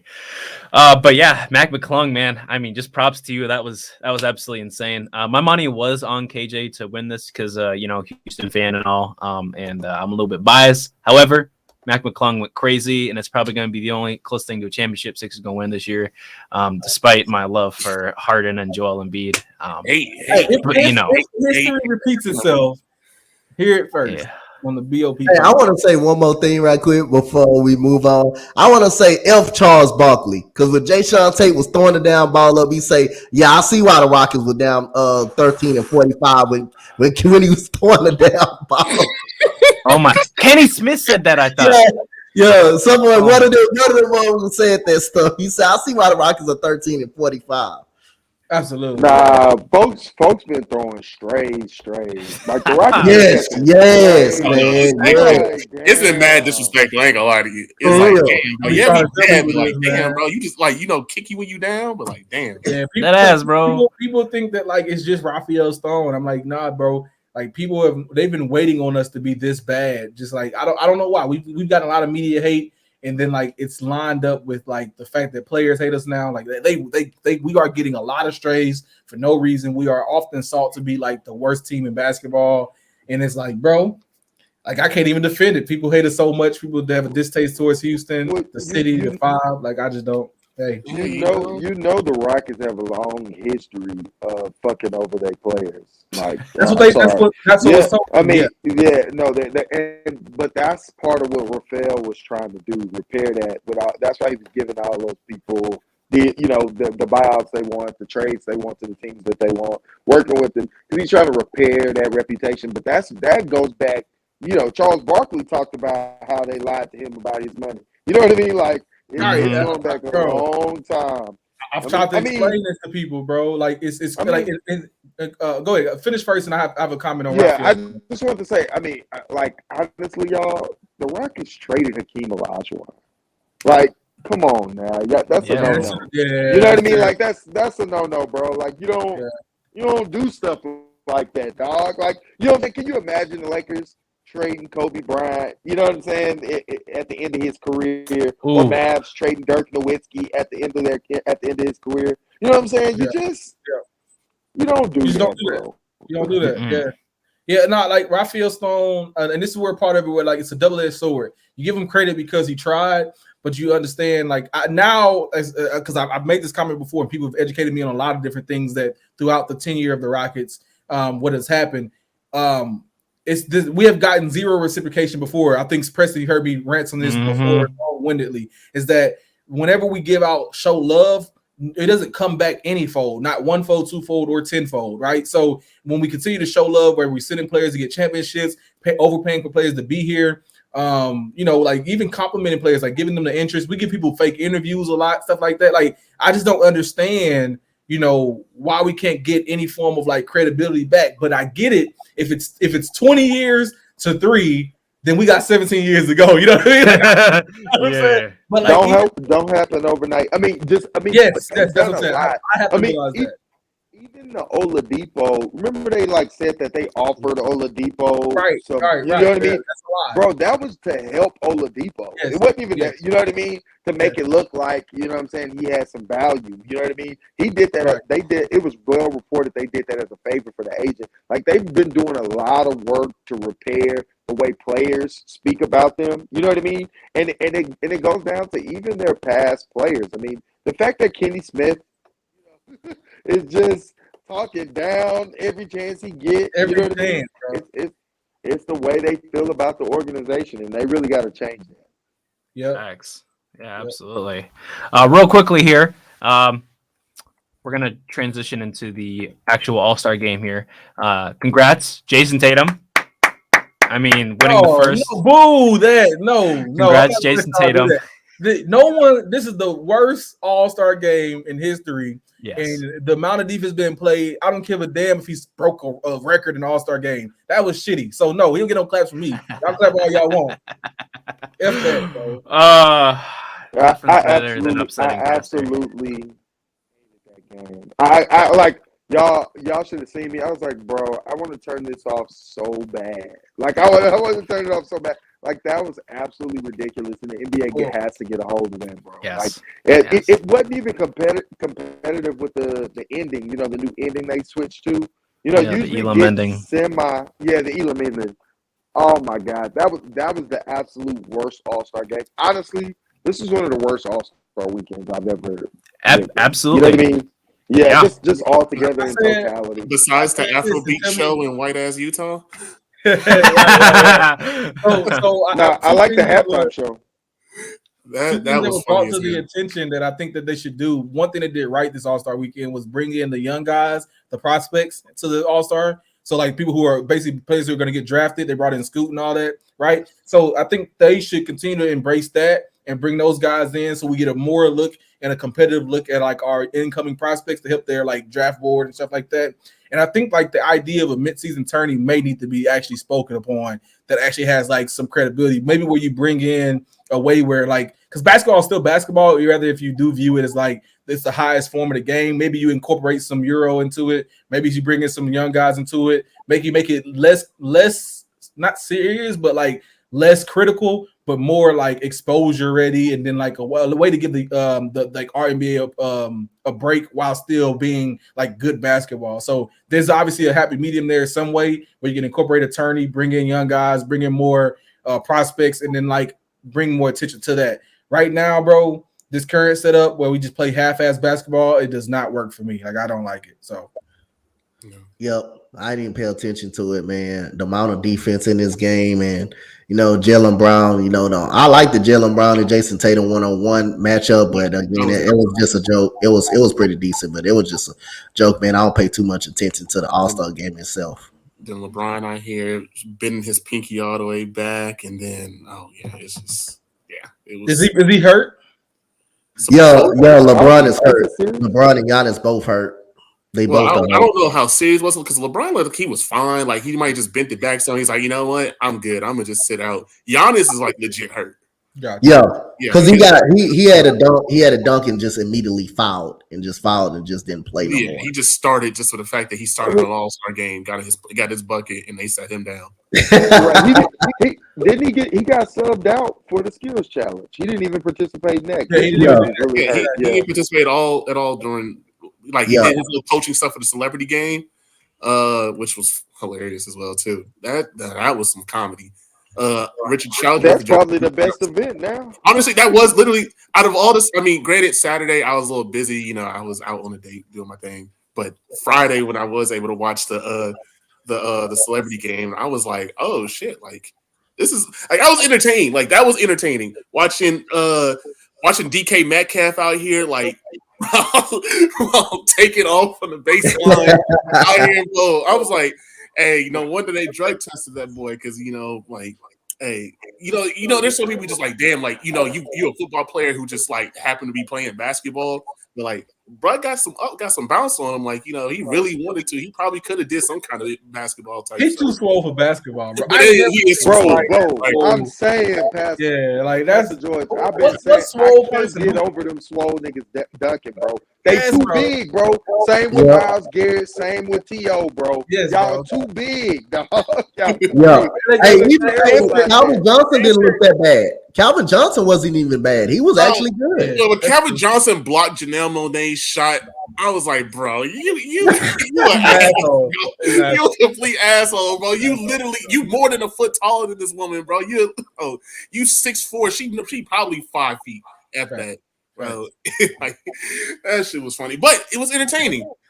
Simu Leo was getting some buckets too. I didn't realize how small he was. And yeah, I don't even think like LeBron James could dunk on DK. Like I just think like when you talk about like how big some of these guys are, I don't know what NBA basketball players of like are relatively as swole as football players. Now when I look at it, so it's I mean, I guess what the smallest person I remember was like Lou Dort for a good little while. He was, but even then, like he's short and swole. Like he's not he's even short, like. swole, and then I guess what Desmond Bain. Desmond Bain is a small one. I give you that one. Yeah, that's that like he be bulging. I'm like, damn, bro, you really big as hell out here hooping. That little thing. Hey, Hey, he got a strap to him though. He got a strap to him. Hey, He more athletic.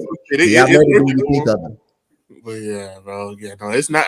Honestly, think about it, it's not too many. Hey, well, it ain't too many swole NBA players out here. But yeah, DK was pretty much very much prime entertainment. That, like I said, like you said, Madison, that was the probably the best event for All-Star Weekend by far. So, absolutely. Press, you back now? Yes, bro. That was the funniest shit that's ever happened. Still got 8% left on the computer and it died on me. Anyway, I hear you guys talking about the Celebrity All-Star game. That was quite interesting. Out of the entire All-Star weekend, that is actually one of the two things I did watch from beginning to end. DK went nuts. And there was one other guy out there that was pretty buff. I forget his name. Was it not Calvin? Yeah, bro. He was actually kind of cooking a little bit. Calvin used to hoop, though. He used to hoop. Yeah, yes. Some former, some NFL players. You got the athleticism. You ain't got, I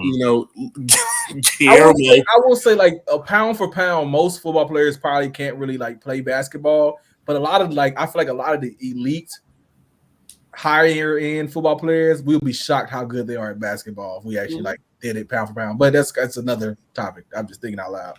Yeah. I feel like the receivers be hooping, man. A lot of the receivers, you know what I'm saying? Randy Moss was cold in high school. Like, you know what I'm saying? The receivers be hooping. But I will say, I didn't watch the Celebrity game, but I seen some of the highlights. That dude almost hit a game winner from half court. Yeah. He did hit that. Yeah, I'm saying, but the clock expired, right? Yeah, it did. Yeah. The clock expired, But that shit was crazy. I'm like, that's bananas, though. Like, that's exactly right. Yeah. That's kind of crazy for a celebrity game, dog. Like, it looked like it was a lot of fun out there, dog. I was like, that definitely looked like the best event. Yeah, definitely. Definitely, I agree. Yeah.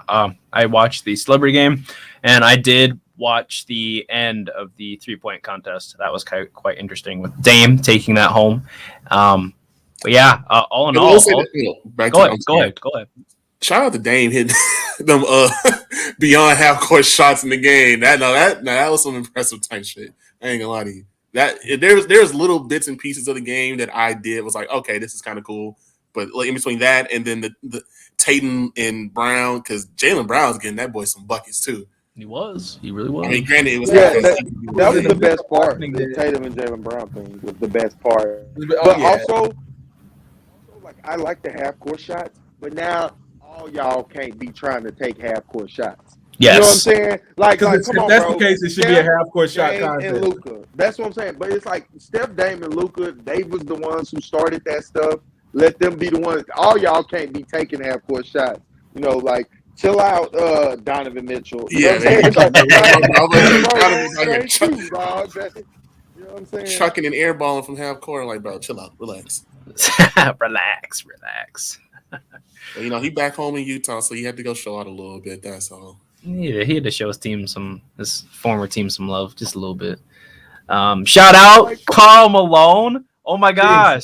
Can't believe he was there. Oh my god! Wow! We can't. Somebody explain it to me. I didn't get what happened. What happened with Karl Malone? Karl Malone was a dunk contest judge, to say the least, and they announced him last, so it wasn't like they snuck him in there. They were like, "And Karl Malone." It was. But I knew he was a dunk contest. Okay, so but did it just come out or something? Well, I don't think that no one paid enough attention to know or expect it. So when everyone found out, like, oh wait, Karl, who? You're like, oh shit, man. His son played in the NFL for 5 seasons. No. Yeah. His technical bastard child played in the NFL for 5 seasons. The one from the scenario, yes. Yeah, from the scenario. Yeah, he impregnated. Oh Lord. 13 You don't know that more? The child from the situation played in the league. Yeah.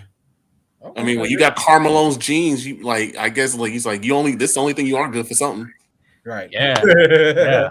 But I don't know, man. Yeah, that was a weird situation there. They had to, because it was Utah. I mean, granted, he's an NBA player. He was never really convicted for it. So that's like a whole nother conversation on moral rights versus like actual. So hey, and then get a number 3 leading scorer. I never heard of it before this weekend. Like, have people already canceled him for something?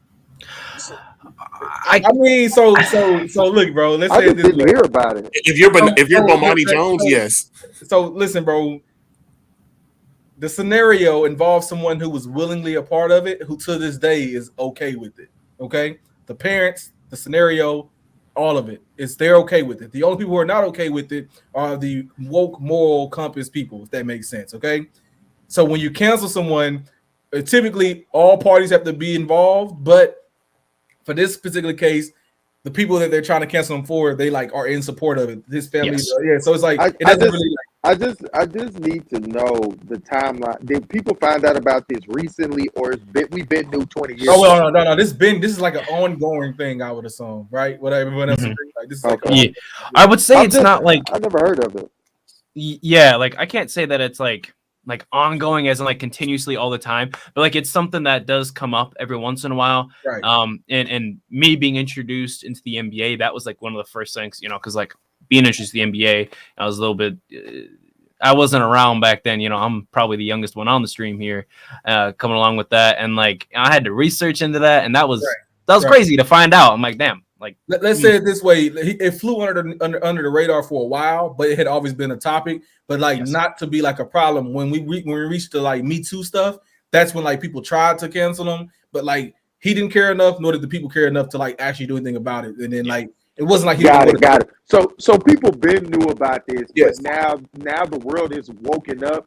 But since everybody knew beforehand, it's kind of hard to go back and grab that stuff. Yeah. Right. At least for that one, because of the magnitude of it, right? Like because they didn't stay together, but they did like he did like they were okay. If that makes sense. So okay. Yeah. It's something that happened, but yeah, it was just wild to see him there. Again, understanding the past with his with the team and going crazy, and then of course John Stockton was there as well, so they had to bring Karl Malone in there, and then having the first, second, third leading all-time scorers in the NBA together taking that picture was also wild. I mean, that's like what almost 90,000 points together, over 90,000 points together between the three of them. That is just absolutely insane. Man, them points so old they expired, bro. Move on with them points, man. That's just crazy. That's all I'm saying. It's just that's they hanging them points over our head, like, oh man, you see how good we was? Oh, please, man.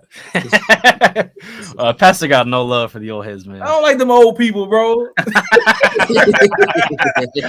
Oh shit! I'm telling you, man. I hear about MJ every other week. I get tired of hearing about MJ, man. Shit. Yeah, but MJ's 60 years old, bro. Bro. That old man don't even like y'all, bro. Stop. He don't like his own kids. Right. Damn. It's the truth. It's the truth. Though. That's the crazy part. I wish I was exaggerating, but he really don't. Come on. Let's not get X-rated. You're right. Let's not get X-rated. We can go down that rabbit hole. Exactly. No, you're right. Yeah. So Jabari beating 60-year-old MJ. Man, bro, that's so disrespectful. I hear so many people I hear so many people, man, like, listen, bro, y'all can hate. This is like serious for me. Yeah. Like, I know it's funny, but it's serious. Like, come on, bro. Like, I understand that people hate the product of the Rockets, but don't sit here and make it really seem like MJ today could beat a 90-year-old fully athletic in their prime 6'10" power forward that's in the NBA. Bro, have you seen Jabari Smith play basketball in the NBA? I have. And don't do it. I'm worried about him. Oh man, you got it. Because MJ keep his, like, we're not asking MJ to go play a full season. You don't think MJ can put some Bengay on the knees? MJ always in the gym. And give Jabari one game? Nah, I'm telling you, MJ got no knees. I'm telling you, so there, and that's one part. But I'm telling you, there are people today. There are people today that play MJ at 60 and beat him today, right? I'm just saying, like, we don't talk about it because it's like it's not news. You know what I'm saying? Like, it's just MJ at today. He's 60. You should be able to beat him, bro. That's 40-year difference. You understand what I'm telling you? And we talking about an NBA caliber player. It's not happening, bro. That MJ is not beating a 90-year-old prime athletic NBA player prospect. And if MJ was 40, I have a whole different conversation. Jabari is not in his prime. Number one, body prime, bro. But I understand what you're saying. I think Jabari got a chance, but I wouldn't count MJ out just because I know MJ. Just because I know crazy, bro. That's crazy, bro. Still be in the gym, bro. MJ still be in the gym, bro. And this is what I'm trying to get y'all to understand. We're not asking MJ to play a full NBA game. We're asking MJ to go to 7. Okay. So I think he could go to 7. I think his body will hold up to 7. No. Okay. So keeping that in mind, what were the stats of his very last game in Washington? Does anybody know? I'll tell you, it was less than 15 points. I have no Okay. idea. So, just a heads up, it was less than 15 points. All right. We're asking him to go to 7 against Jabari Smith, who is, let's be honest here, coming at him like a train. Every post up, MJ feeling. At 60 years old, I don't know the age of everyone on here, but man, I am 22 years old and I wake up my back hurts sometimes. Just think double your own age, bro. I'm 28. My back be killing me, bro. That's what I'm saying. My back and my knees be hurting, bro. I'm too That's damn what I'm busy. saying. MJ had his knees blown out. And again, respect the GOAT. You know, absolutely respect him. There's no disrespect to him. But in general, as 60 years old, they be projecting the GOAT. Like I just said, people talk about Michael Jordan like he's like a god or something. Like, bro, well, he was Black Jesus. Like exactly, like he's Black Jesus. Like, relax, bro. This man is not beating a prime NBA player, bro. It's not happening, fam. It's like except maybe Jeremy Lamb. Jeremy Lamb, stop it. I'm just saying that, like, any given night, any prospect, like if you talk about mid tier, low tier, whatever, any given prospect would give MJ the work, right? We're talking about one that's sought after to be like a top 50 prospect in the league, right? At least top 100. So like, I'm just thinking like, bro, it'd be hard for him to go in this game and really assume one-on-one, whether it's to 7 to 15 to 21, because I was assuming it was 21, but if it's 15 or 7, either way, if it's 7, that means Jabari giving it a whole lot of everything. If it's 15 or 21, then Jabari is going to use his weight and height to kind of take advantage of someone's age just alone. I am 6. Wait. Hold on. Michael Jordan, 60? Yes, he's 60 years old. Yes. Bro, my bad. He reeled it back now. My bad. You can't renege that. You already got me hot, bro. No, you can't renege that, man. Yes, Michael. I just kind of realized how old 60 is. That's 60 is old, bro. That's what I'm saying. Look, more, bro. That's 10 to 20 years away from death, my boy. Okay, that's not just the average human lives 65, 70, bro. What are you talking about, bro? Bro, you retire at 65. My bad, bro. I don't know why I was thinking 40 in my head. I said 40, I would be like, Yeah, 60-year-old Michael is not. Yeah, no, Jabari just drop, take that nigga to the hoop, bro. The entire time, he ain't moving his feet like he used to. Thank you. I'm 6 foot, right, 200 pounds, right. Yeah, today can play players like I can wait because like I'm just okay in the post. I can just take advantage of players who play in the play overseas in Europe and like pound for pound go point for point for them. Just regular one-on-one game, just balling, right? Like it's not like basketball is just basketball. So I get how easy someone can say, but like would I even go and you know what? I can take on LeBron, you know what I mean? Like I can take on no, I understand where skill sets reside. Just because I can take on some Euro basketball players for fun doesn't mean that like I can take on someone in a one-on-one, like actual all eyes on me competition. So it goes both ways. I just don't see this guy, Jabari, whether it's 40, 60 or whatever, not taking this moment serious. So I think that whatever age you want to make it, I think Jabari would give Michael some hard times because of just his length and size alone. I think that would be hard to do. So I just want to give Jabari some credit. Like, hate him as much as you want, everyone, but I think that there's a lot to be said about that. Some people hooping, pastor be hooping. Nah, I suck at hooping. I suck at hooping. Oh no, I'm all. Look, I'm good on defensive rebounds. I use my 6'2", 250 out here, bro. I'm an anchor right there. Right. Yeah. Now I used to be just more active. Like I was all effort, but now today, like I wear glasses now. Shit, I can't even like see half the time. So hell yeah, no, I gotta put my contacts in. I tried to put my glasses and my shit got destroyed. Anyway.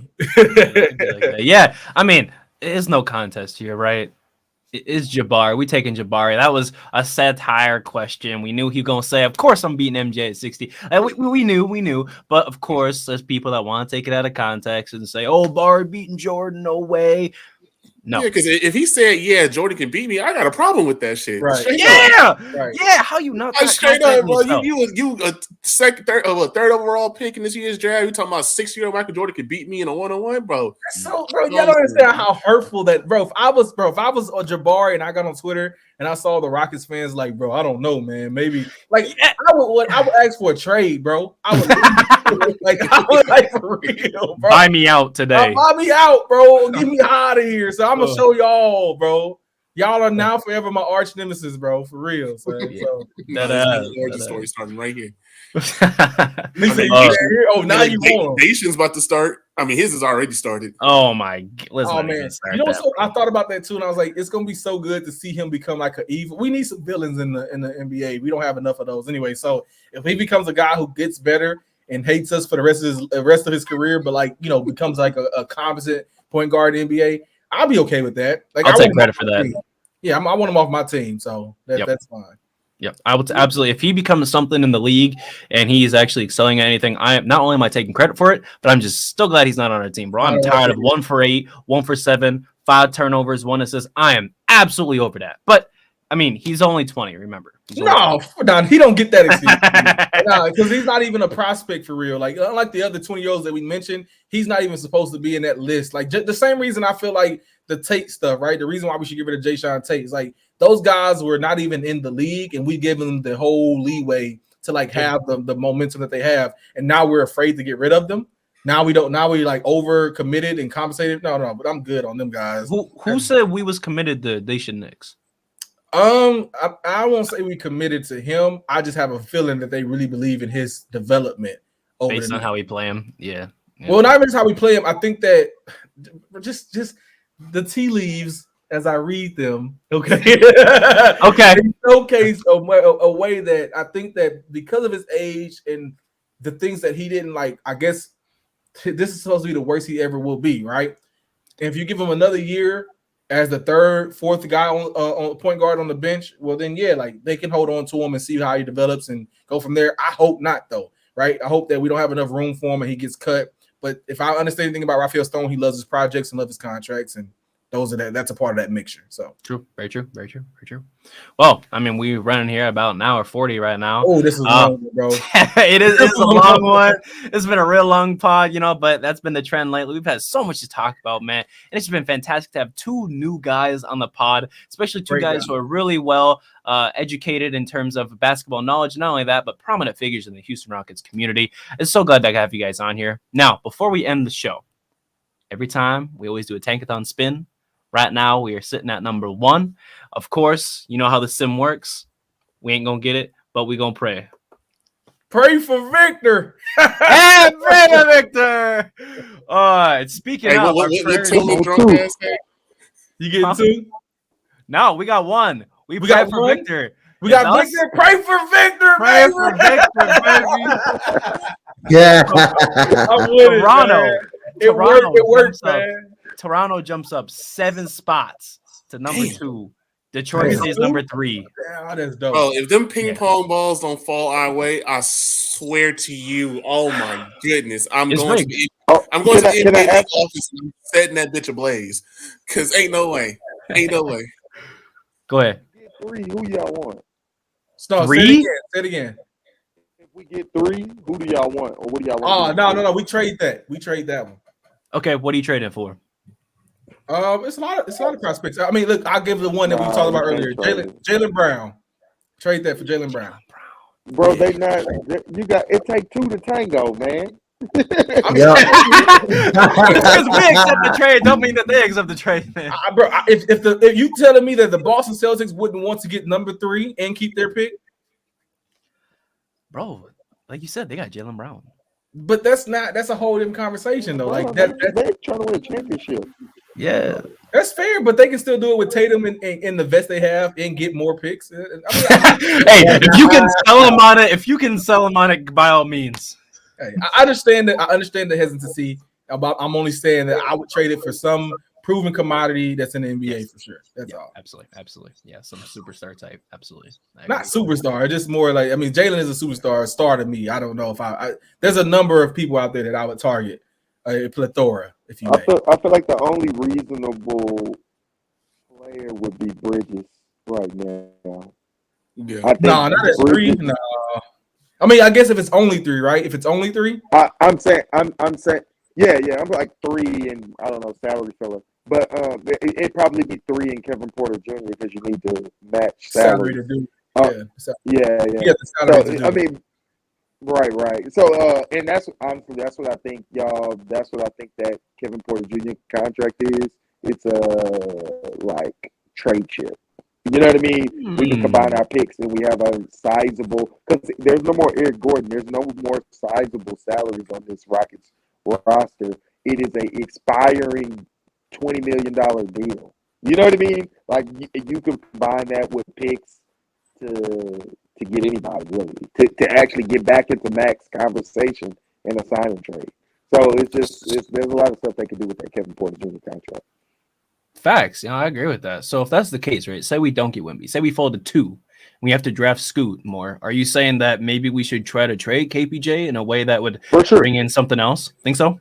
Yes, for sure. I mean, I think they're gonna try to package Scoot and try and get Bridges, maybe even another player, disgruntled player that plays a role that we need. I mean, right now, I know Cam Johnson, we should be able to sign all right. But I don't know, what about like Fred VanVleet? Maybe a sign and trade, you know what I'm saying, just to save some salary, right? Sign and trade for Fred VanVleet, throw in a pick and overpay him. But if we get Scoot, it won't be VanVleet. I don't know who exactly will be available because there aren't a lot of guys available. But I think that's what Scoot's contract is really meant for. I think y'all not in the minority bringing Harden back out here, huh? No, that's all inclusive with bringing Harden back though to some degree. Y'all heard what Eco said.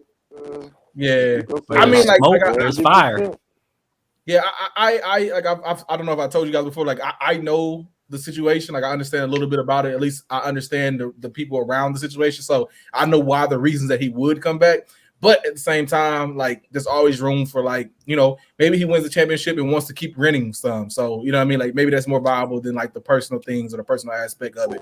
But why are people guarding the reason he wants to come back? Like, you know what I'm saying? People are acting like they cannot tell. It's actually personal, and I don't feel like I deserve, like, that type of credibility of, like, spreading that information out there. Like, I'll tell you off stream if you want, but I won't tell you where people, I don't care enough to like get the clout from that type stuff. Like I respect him as a man, is all. Yeah, for sure. Yeah.